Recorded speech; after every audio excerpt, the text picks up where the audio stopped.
We are talking about the piping plovers. Anything animal related. I know. You just perk up. It's adorable. I have so many questions. Okay, so some baby birds just hatched at Montrose Beach, and their names are about as Chicago as it gets. So joining us now to share the story, the journey behind these baby chicklets, and the people rallying behind them to protect them is Jon Hansen from Block Club Chicago. Hi, Jon. Hey, good morning, guys. You excited to talk about these birds? We are, we've done especially Caitlin. Them. Caitlin goes nuts over anything animal Wildlife related. Jon, we were unclear off the top of the show kind of where we are in the family tree.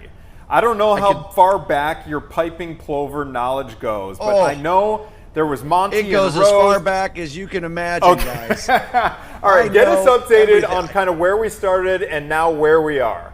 Right. So, first of all, these, I think we've written about 79 stories at Block Club Chicago about the piping plovers over the years. Give me more. So, yeah, you want, exactly, right? We're just getting started, baby. So this all starts back to the fact that piping plovers were basically non-existent anymore in our area. They have their babies here, or they did for centuries, and then they fly off and they migrate off to the southeast parts of the United States.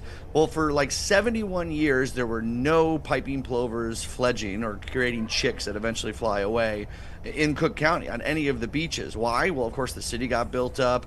It became less habitable for them. Efforts started to be made about 10 years ago to build habitat for them along the Montrose Beach where they used to be. And that success story came to fruition in 2019. As everyone remembers, Monty and Rose, like Montrose, Monty and Rose.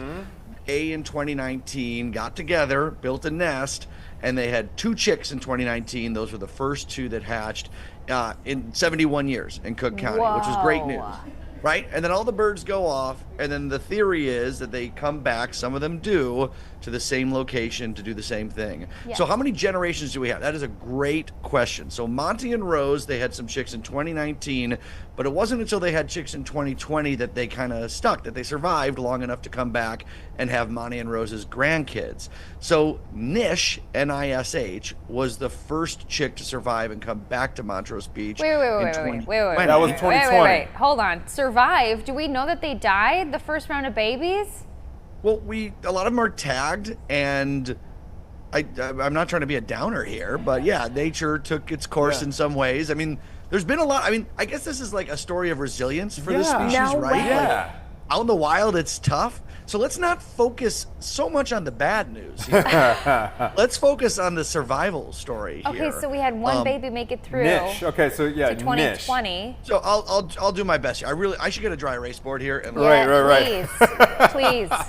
Basically, they have a set of grandkids that were born a couple years ago, and even great grandbabies that were born. And the other thing is, they all don't come back to Montrose Beach. Some go to other beaches in Ohio, or up in Waukegan, or up in Wisconsin. So it's not all at Montrose Beach. So where are we today? So wait. One of their chicks, the last one. I've got another question. Imani, she was a bachelorette for a couple years until Sea Rocket came along. Sea Rocket. Oh, you know, Sea Rocket's going to. Oh, absolutely. What's the sire? Is that the right one? Is that so? He's going to sire. Well, wait. This is my question. Is okay. These babies. Where are these other plovers coming from? Because siblings can't make babies, right? So in 2020, if one of them survived, where'd the other one come from? Ooh. Great question, and I do know the answer to that. Okay. What they did to try and speed this up a little bit or give them a better chance is they actually have fledgling chicks that they have in a laboratory in Michigan.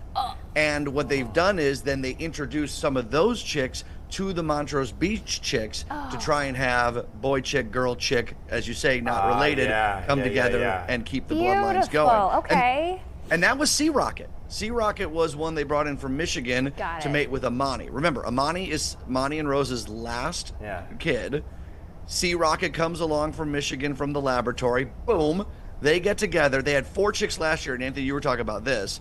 3 of them, unfortunately, passed away. Yes, one survived. What happened? Nagamo.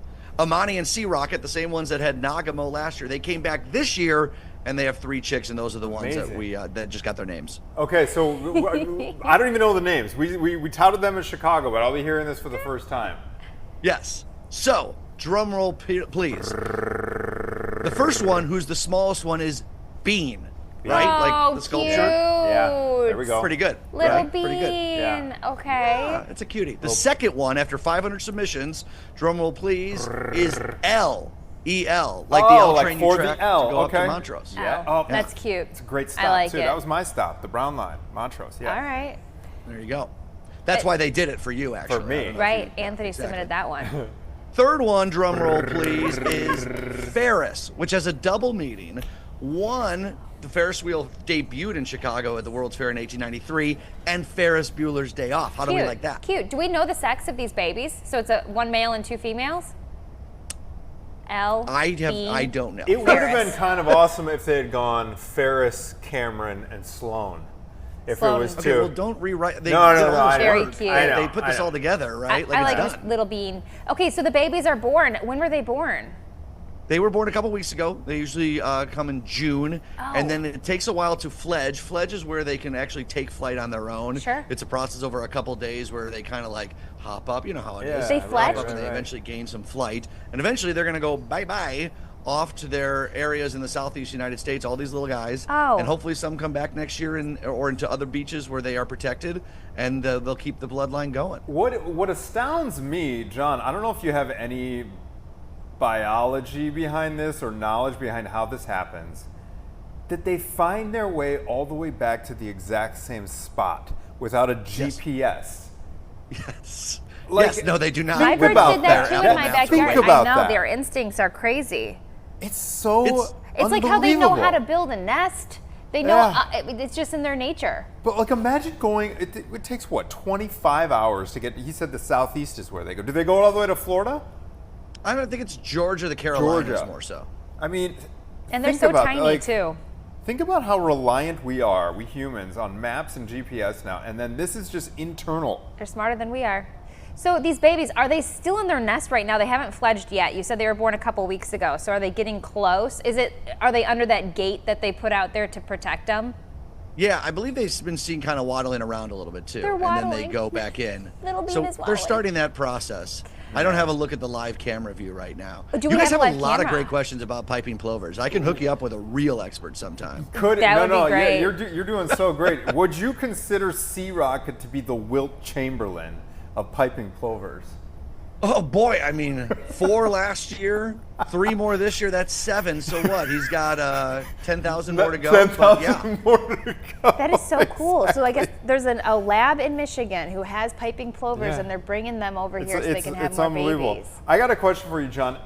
To what lengths have our preservationists and animal care folks here in Chicago gone to secure their area? How extensive is the effort?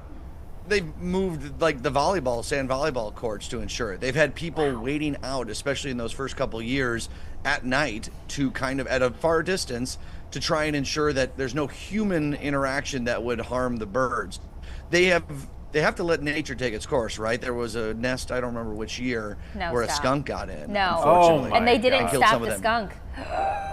I don't know if they saw the skunk for real, but I would imagine they would let that go, right? I think that their whole mission is like, look, let's give these things a chance to survive like they would have 70, 80, 100 years ago, and let's do our best to ensure that is possible. And really, the efforts of rebuilding Montrose Beach to allow them to have that area, have the volleyball courts. I mean, literally, they would sit there and someone would be there in case a volleyball came around and kick it back over to the courts for the first few years. Yep. There was worries in the last couple of years, you guys have talked about, the Lake Michigan levels were so high for 5 years or so. Now they've come back down, and there's hopes that can help make sure that that's equally as protected as well. I mean, they're off the beaten path. They don't want a lot of people.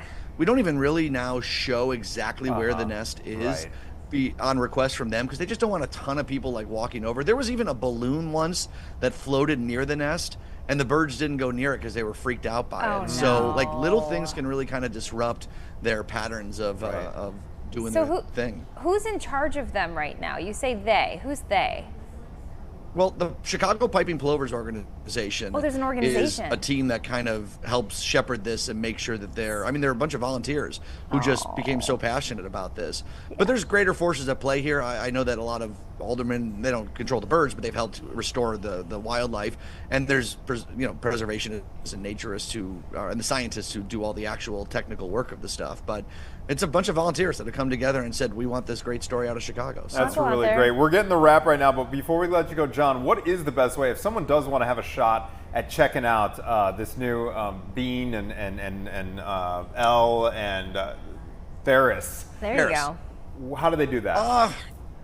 You can go to the beach. They're very small, right? These birds are like this big. Oh, they're so cute. You can't get all that close. So Yeah. honestly, I think the best way would be to, if you want to go out to the area, maybe see if you can see them with a long lens, like if you want to try and take a photograph of them.